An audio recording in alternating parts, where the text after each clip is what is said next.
so one thing that's become like my main thing, you were sitting on the panel on Real Time with Bill Maher. Yes. When Sam Harris was on That with, was so much fun. with Ben Affleck.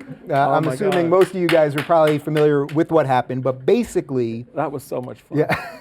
I mean, you saw, to me, what became a seminal moment and a split in the liberals between the progressives and what I consider the true liberals, which is where I fall. Right. But basically, Sam Harris said a few things about the difference between Islam and religion. Sam Harris was making an intellectual argument based in research, based Pew in polls. He was Pew quoting Pew polls. and things like that.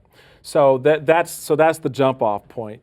Ben was making a progressive argument that, again, going back to the point I was making before about people and how those Pew polls and all those numbers actually translate into people. So when you start talking about people, then you're talking about attitudes and perceptions and all of that. And it was a very interesting dynamic, Right. I thought. So for the people that didn't see it, basically Sam quoted a couple polls, and then immediately Ben Affleck, he screamed, "That's gross, that's racist." That's racist. Yeah. And then that changes the dynamic. The next day, every media outlet, the question was, Ben Affleck calls Bill Maher and Sam Harris racist. Suddenly the onus was on them to prove that they weren't racist. So for you, I assume when someone throws around, you're racist, you're a bigot, I assume you don't take those things lightly. What was it like to be sitting there in the midst of that? Especially because you guys weren't even supposed to be involved in the conversation, right? Wasn't Bill supposed to talk to that Sam? was the Bill and Sam moment. Yeah. And I saw Ben lean in and I went, oh hell, here we go. And then he started, and I've learned over these years that when two liberals are going at it, there's no need for the conservative to opine or contribute in any way. Yeah. And You didn't say much. You didn't, I did not, right? I'm Christoph not chimed in a little bit. Just like, yeah, you guys work that out. Let me know. Yeah.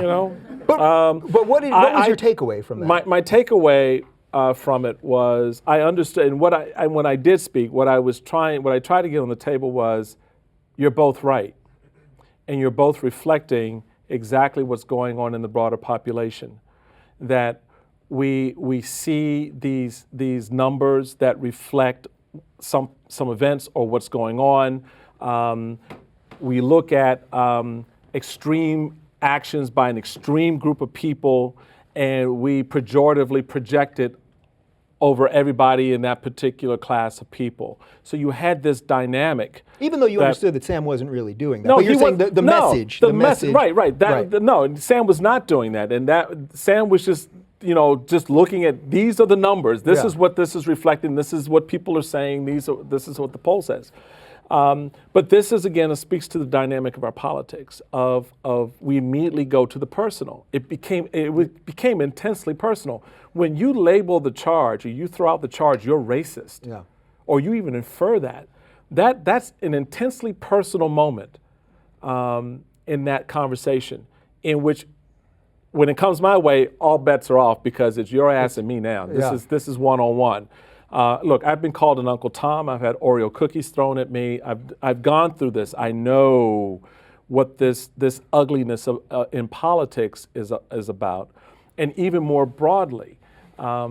And so I thought Sam did very well to hold it and keep it from moving into the intensely personal. But Ben was intensely personal, and that's because he cared passionately. And I think it speaks to, you can have that passion, but you need to know where the limits are. You need to know where the limits are in the conversation, and you need to know how to conduct that passion in a way that your point is not lost, because it is still, and I thought he made a valid point. Right, and we're so quick. Because you don't want to project this pejorative view about a race of people, about a class of people, about any individual in a way, and you certainly don't want to use statistics and numbers to do that. I take great exception to the fact that whenever anyone starts talking about poverty, why do you immediately jump to black? Why is the image that pops in your head when someone mentions poverty in this country is the image of a black person? When you talk about crime in this country, the criminal element, crime is, why do you jump to my community? We saw recently, even on the welfare question, some members of Congress get into trouble because they were inferring that the folk, we're going to solve welfare by, working in the black. Do you know the majority of people in welfare in this country are white? Have you been to Appalachia? Mm-hmm. No. Seriously, because Right. those people are hurting. Mm-hmm. They don't live in an urban inner city.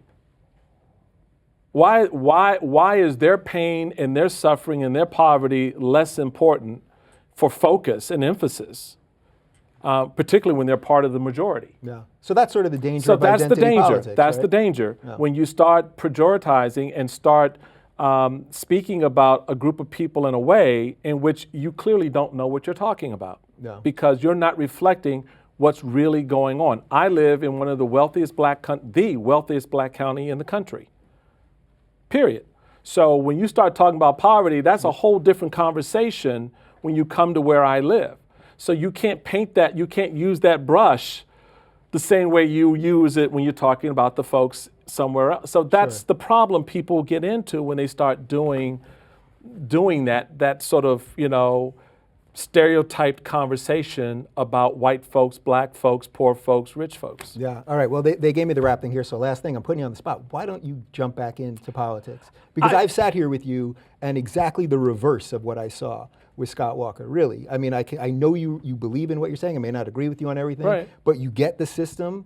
And I'll get back in. I like where I am right now because I get up every day and have a nice cup of coffee and ask myself, who should I piss off today? Yeah. And I don't have to have a meeting after I do that.